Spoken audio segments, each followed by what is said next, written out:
ku danna subscribe sannan ku danna alamar kararrawa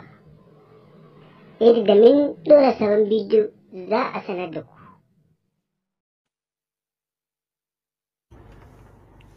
To a cikin labaran za ji cewa shugaban kasa Muhammadu Buhari ya rattaba hannu akan dokar yaƙi da cutar COVID-19 a daidai lokacin da adadin waɗanda suka kamu da cutar a ƙasar nan ya kai 131. 'Yan majalisun dokokin ƙasar nan da suka fito daga jihar Kano sun ba da tallafin naira miliyan 22 domin yaƙi da cutar corona. Fadar shugaban ƙasa ta musanta rahotannin cewar ta kori shugaban ma'aikata na fadar ta shugaban ƙasa Malam Abba Kyari daga kan mukaminsa. A ƙetare ko majalisar ɗinkin duniya ta nuna hukumar lafiya ta duniya ta yi gargaɗi akan amfani da barasa domin yaƙi da cutar COVID-19. To mai sauraro assalamu alaikum, barkanmu da jijibin wannan safiya ta ranar Talata da ke zama 7 ga watan Sha'ban shekara ta 1441 bayan hijira ta ma'aiki sallallahu alaihi wasallam daga garin Makka zuwa birnin Madina. Daidai da 31 ga watan Maris na shekarar 2020 miladiya, da fatan an wayi gari cikin ƙoshin lafiya. To wanke hannu akai-akai ya kasance babban mataki da ke zama a matsayin kan gaba a cikin matakan hana yaɗuwar cutar nan ta COVID-19. Nan haka kasance mabocin wanke hannu da sabulu da ruwa mai tsafta zai fi kyau ka cuɗa hannayenka na akalla daƙiƙa 20. Hakan zai taimaka kwarai da gaske wajen rage tasirin ci gaba da yaɗuwar cutar. Sunana Nura Haruna Mudi tare da abokiyar aiki Binta Abdullahi Fulani. Shugaban ƙasa Muhammadu Buhari ya rattaba hannu akan wata doka ta shekarar 2020 akan tsare-tsare da kuma matakin yaƙi da cutar COVID-19, inda aka ayyana cutar a matsayin mai matuƙar hatsari kuma cuta mai yaɗuwa. Cikin wata sanarwa da mai baiwa shugaban ƙasar shawara na musamman akan kafofin yaɗa labarai Femi Adesina ya fitar, ya ce Buhari ya yi amfani da ƙarfin ikon da yake da shi bisa tanadin sashi na 2 da 3 da kuma na 4 na dokokin ƙasar nan da ke da alaƙa da kiwon lafiya wajen rattaba hannu akan kundin. Sanarwar ta ce dokokin da kuma tsare-tsaren sun fara aiki ne tun da jiya Litinin, kuma sun samu goyon bayan tsare-tsaren da shugaban ƙasa ya ayyana a lokacin da yake yi wa 'yan ƙasa jawabi game da annobar, kamar su hana shige da fice a birnin tarayya Abuja da Lagos da kuma jihar Ogun domin daƙile ci gaba da yaduwar cutar. Haka kuma ya ce domin tabbatar da ganin cewa 'yan Najeriya sun gudanar da sauran harkokin hada-hadar kuɗi ta intanet da kuma ATM a tsukin lokacin, an tsame ɓangaren tafiyar da harkokin kuɗi a cikin umarnin takaita zirga-zirgar. To idan muka dawo birnin Dabo ko daga can Abuja, 'yan majalisar dokokin tarayyar ƙasar nan da suka fito daga jihar Kano sun ba da gudunmawa ga gwamnatin jihar Kano, inda suka ba da tallafin kuɗaɗe a cikin asusun da gwamna Abdullahi Umar Gandu ya kaddamar domin yaƙi da cutar COVID-19. Kwamishinan yaɗa labarai na jihar Kano Malam Muhammad Garba shi ne ya tabbatar da hakan cikin wata sanarwa da fitar. Ya bayyana cewa sanata mai wakiltar Kano ta Arewa Barau Jibril ya ba da kuɗi naira miliyan 4, sai sanata Malam Ibrahim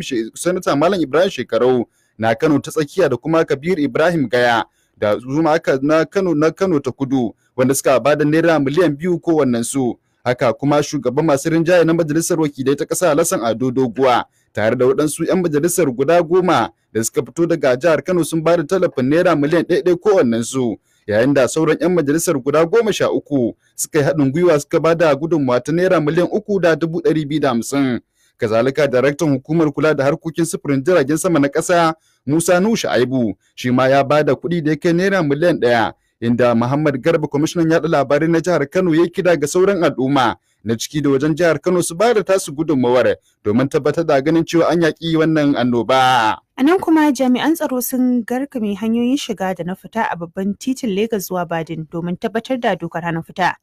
Hakan dai wani bangare ne na cika umarnin da shugaban ƙasa Muhammadu Buhari ya sanya na dokar hana fita a Legas da Abuja da kuma Ogun domin hana yaduwar cutar coronavirus. Haka kuma shugaban ƙasar ya umarci hukumomin tsaro da su tabbatar da cewa jama'a sun yi biyayya ga dokar hana fita domin zama a gidajensu tsawon kwanaki 14. Masu ruwa da tsaki dai na fatan cewa a tsukin lokacin za a samu nasarar ganowa tare da killace mutanen da suka yi mu'amala da waɗanda suka harbu da cutar a sassan ƙasar nan. To har yanzu a ɓangaren sufurin game da halin da ake ciki, a iya cewa dai matakin da gwamnatin jihar Kano ta ɗauka na rufe kan iyakokinta da suka dangana da makwabta domin daƙile yaɗo cutar nan ta corona bai haifar da wani gagarumin ɗa mai idanu ba, kasancewar har yanzu ana ganin taruwar waɗansu motoci da suke shigowa jihar nan. Wakilin Victor Christopher wanda ya duba akan halin da ake ciki da yammacin jiya ya samu ababen hawa da dama suna shigowa ta babban birnin jihar Kano da wasu titi da ya danganci titin Zaria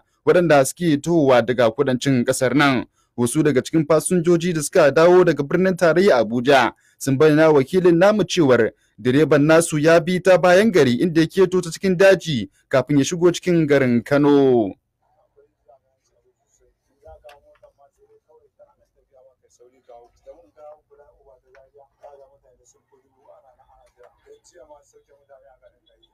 saboda ba a so a shigo Kano wasannan in ka zo daidai tashar yayi kafin ka zo tashar Dangora sai ka yanke ka bi wani daji ya kayo shafa da gani saboda ba a shigowa ta bara wani hanya ake shigowa ni yanzu daga cikin Kaduna nake inda kana son ka zo Kano sai dai ka ta tafiya a ƙasa ko kana hawa wasu ƴan babura suna gaba da kai suna gaba akwai dai officers ne da suke ɗan tarewa ya wuce zagaye abu dan ana shiga ta gole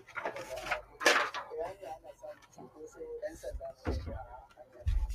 To sai dai kuma rahotanni sun tabbatar da cewar da yammacin jiya gwamnan jihar Kano Abdullahi Umar Ganduje tare da ayarin mukarrabansa sun kori waɗansu matafiya da dama da aka bayyana cewa suna ƙoƙarin shigowa jihar Kano da cewar an sanya dokar ta hana shigowa gari yayin da aka tabbatar da cewar gwamnan ya kai ziyara kan titin Zaria inda mahaɗa ce da jihar Kano da Kaduna inda aka kora mutane da dama da suke ƙoƙarin shigowa jihar nan ta cikin motocin haya. Gwamna Ganduje ya kuma ba da umarni tare da tabbatar da ganin cewar a rufe kan iyakokin jihar nan don ganin cewar ba a karya dokokin da aka sanya ba duk a wani mataki na yaƙi da cutar ta COVID-19. Daga cikin tawagar gwamnan dai akwai shugaban hukumar Karota babba dan Agundi da kwamishinan lafiya na jihar Kano Dr. Aminu Ibrahim Tsanyawa. Cibiyar daƙile yaɗuwar cutuka ta ƙasa NCDC ta sake tabbatar da samun ƙarin mutane guda 20 da suka kamu da cutar COVID-19. Inda jimilla adadin waɗanda suka harbi da cutar a Najeriya ya kai mutane 131. Cikin wani sako da ta wallafa da karfe 9 na daren jiya, NCDC ta ce yanzu haka jimilla mutane guda 131 ne suka kamu da cutar a Najeriya, sai kuma mutane guda 8 da aka sallama daga asibiti bayan samun sauki da kuma mutane guda 2 da suka rasa rayukansu. Daga cikin sabbin mutanen guda 20 ɗin da aka sake tabbatar cewa sun kamu da cutar, guda 13 sun fito ne daga jihar Legas. Sai guda 4 daga birnin tarayya Abuja da kuma guda 2 daga jihar Kaduna, sai mutum guda 1 wanda ya kasance gwamnan jihar Oyo Sheyi Makinde. Da wannan sakamako na ƙarshe dai har yanzu jihar Legas ce kan gaba cikin jihohin da cutar ta fi kamari, inda mutane guda 81 suka kamu, yayin da birnin tarayya Abuja take biye mata da mutane guda 25, sai kuma Oyo mai mutane guda 8 da ke zama a matsayin ta uku. Sannan akwai jihohin Ogun mai mutane guda 3, sai mutum bibbiyu a jihohin Kaduna da Oshun da Enugu da Edo da Bauchi, sai kuma guda ɗaya a jihohin Benue da Rivers da kuma Ekiti. To anan kuwa waɗansu mahara da ake kyautata zaton cewar 'yan ƙungiyar asiri ne sun kai hari a yankin Emoru ta kudu da ke karamar hukumar Shagamu a can jihar Ogun, inda rahotanni suka tabbatar da cewar sun hallaka mutane 3 ciki har da wani jami'in ɗan sanda, inda suka tabbatar da cewar waɗannan 'yan bindiga sun kai hari ƙauyen ne domin su yi fashi da makami. Yayin da aka tabbatar da cewar a kokarin da suke yi na yin fashi da makaman al'ummar garin suka yi kokarin hana su, a lokacin ne ma suka harbe mutane da dama, ya ciki har da wani jami'in ɗan sanda da kuma wani babban jami'i a wata coci da ke yankin. Mai magana da yawon rundunar 'yan sanda a jihar ta Ogun mai suna Abimbola Oyemi ya tabbatar da faruwar wannan al'amari, inda ya bayyana cewa tuni rundunar 'yan sanda ta jihar ta kaddamar da bincike domin tabbatar da al'amarin da ya faru, yadda kuma ya lashe takofin cewar za a hukunta duk wanda aka samu da hannu dangane da wannan hari. Fadar shugaban ƙasa ta nesanta kanta daga wasu rahotanni da suka karaɗe shafukan sada zumunta na zamani, cewa an kori shugaban ma'aikata na fadar shugaban ƙasa Malam Abba Kyari daga kan mukaminsa, tare kuma da maye gurbinsa da tsohon gwamnan jihar Oyo, Sanata Abiola Ajimobi, saboda kamuwa da Abba Kyari yayi da cutar corona. A wata keɓantacciyar zantawa da wakilinmu Bashir Sarki yayi da mai taimakawa shugaban ƙasar, shi mai taimakawa shugaban ƙasa Muhammadu Buhari akan sabbin kafafen sadarwa Bashir Ahmad ya ce babu ƙamshin gaskiya game da rahotannin da ake yaɗawa. labarin da ake kan yadawa musamman a kafafen sadarwa na zamani wato social media cewa shugaba Muhammadu Buhari ya sauke ko ya kori shugaban ma'aikata na fadar gwamnatin tarayya wato Malam Abba Kyari ba gaskiya bane ba, babu gaskiya a cikin wannan labari ko kaɗan. Malam Abba Kyari har yanzu har gobe shine shugaban ma'aikata na fadar shugaban ƙasa ke Abuja. Kazalika mataimakin shugaban kasar ya bayyana cewa har yanzu Abba Kyari shine shugaban ma'aikata, inda ya kara da cewa sakataren gwamnatin tarayya Bas Mustapha bai fitar da wata sanarwa dangane da wannan al'amarin ba. To nan kuwa karamin ministan kwadago da nagartar aiki na ƙasa Festus Keyamo ya buƙaci kafafen yaɗa labarai da ke amfani da tauraron ɗan adam da su tallafawa yaƙi da gwamnati take yi da cutar nan ta COVID-19 ta hanyar tsawaitawa 'yan Najeriya wa'adin cajin da suka yi. Cikin wani sako da ya wallafa a shafinsa na Twitter, Festus Keyamo ya buƙaci kamfanin DSTV da kamfanin Star Times da su tsawaita wa 'yan Najeriya wa'adin cajin da suka yi na ci gaba da kallon tashoshinsu zuwa wata guda nan gaba domin rage wa al'umma raɗaɗin halin da suke ciki. Haka kuma ministan ya buƙaci manya da ƙananan kamfanonin sadarwa na ƙasar nan da su tabbatar da cewa sun bayar kyautar lokutan kiran waya ga masu hulɗa da su domin samun sauƙi na isar da bayanai ga 'yan uwa da sauran abokan arziki akan halin da ake ciki. A nan kuma rahotanni sun tabbatar da cewa wasu 'yan bindiga daɗi sun yi garkuwa da wasu 'yan ƙasar Sin guda biyu da ke aikin haƙar ma'adinai a jihar Ebonyi.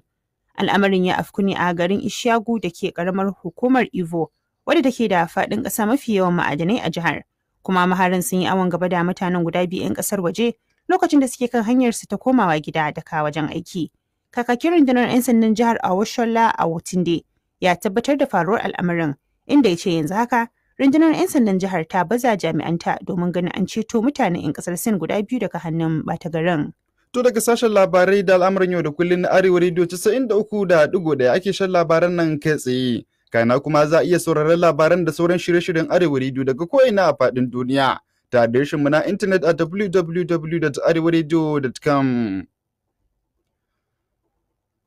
Sannan za a iya tsokaci a kan labaran da muke gabatarwa ta shafukanmu na sada zumunta na Facebook akan Arewa Radio 93.1 har ma iya kallon yadda muke gabatar da labaran kai tsaye ta cikin shafin daga ko'ina faɗin duniya. Ko kuma aiko da sako ta dandalinmu na sada zumunta na WhatsApp akan lambar waya 08087126715.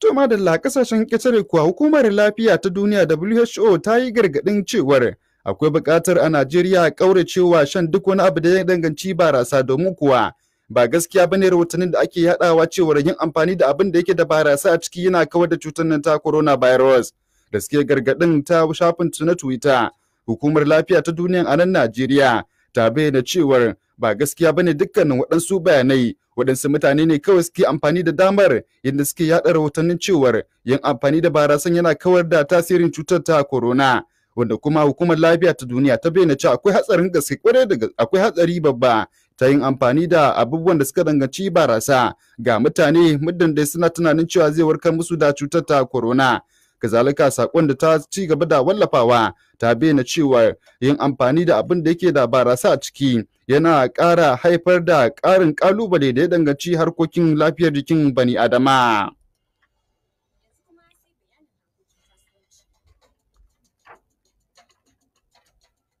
Ministar Kuɗi da Kasafi da kuma Tsare-tsare ta ƙasa Hajiya Zainab Ahmad Shamsuna ta ce tun kafin ɓarkewar cutar COVID-19, daman tattalin arzikin Najeriya ya yi rauni matuƙa. Cikin wata sanarwa da aka fitar, Zainab Ahmad ta bayyana hakan ne a lokacin da take ganawa da shugabancin Majalisar Dokoki ta ƙasa game da tasirin durƙushewar tattalin arzikin duniya akan Najeriya. Annobar dai ta kawo cikas ga tsare-tsaren tattalin arziki da cinikayya a duniya, tare kuma da faɗuwar darajar mai da karyewar darajar kuɗi da kuma koma bayan yawon buɗe idanu da sauran harkokin sufuri ga ƙasashen duniya da dama. Sai dai ministar ta ce tun kafin ɓarkewar cutar wadda ta kawo naƙasu ga farashin ɗanyen mai, daman tattalin arzikin Najeriya ya yi rauni, inda ta ƙara da cewa shi wani hali sakamakon yadda aka samu tasgaro a harkokin sufuri na sama da na ƙasa, har ma da hada-hadar abinci bisa sanya dokar rage cunkoson jama'a.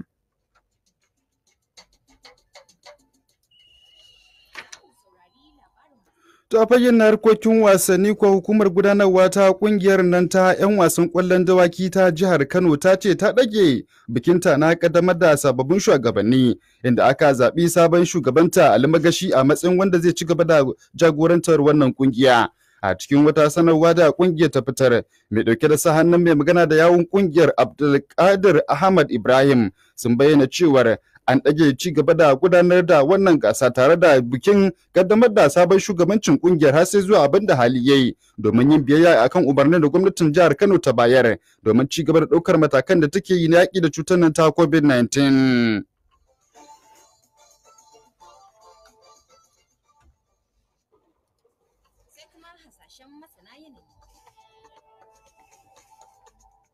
So da ranar yau birnin Kanon Dabo zai kasance cikin yanayin zafin rana akan ma'aunin Celsius 41, yayin da Tureta da ke jihar Sokoto da kuma Yusufari da ke jihar Yobe za su kasance cikin yanayin zafi akan ma'aunin Celsius 43. Yanayi a Abakaliki da ke jihar Ebonyi da kuma Badagry da ke jihar Lagos za su kasance cikin yanayin gajimare akan ma'aunin Celsius 36, yayin da Bonny da ke jihar Rivers zai kasance shi ma cikin yanayin gajimare akan ma'aunin Celsius 29. Idan muka bar gida Najeriya kuwa, birnin Dakar da ke kasar Senegal zai kasance cikin gajimare akan ma'aunin Celsius 26, yayin da Beijing da ke kasar China zai kasance cikin yanayin ruwan sama akan ma'aunin Celsius 20. To mai sauraro da haka muka kawo ƙarshen labarin na barka da asuba a wannan lokaci sai da kafin mu salama akwai maimacin kanunsu. Tun da farko an ji cewa shugaban ƙasa Muhammadu Buhari ya rattaba hannu akan dokar yaƙi da cutar COVID-19 daidai lokacin da adadin waɗanda suka kamu da cutar a ƙasar nan ya kai mutane 131. 'Yan majalisun dokokin ƙasar nan da suka fito daga jihar Kano sun ba da tallafin naira miliyan 22 domin yaƙi da cutar corona. Fadar shugaban ƙasa ta musanta rahotannin korar Abba Kyari. Daga ƙetare kuwa, Hukumar Lafiya ta Duniya ta gargaɗi akan shan maye domin yaƙi da cutar COVID-19.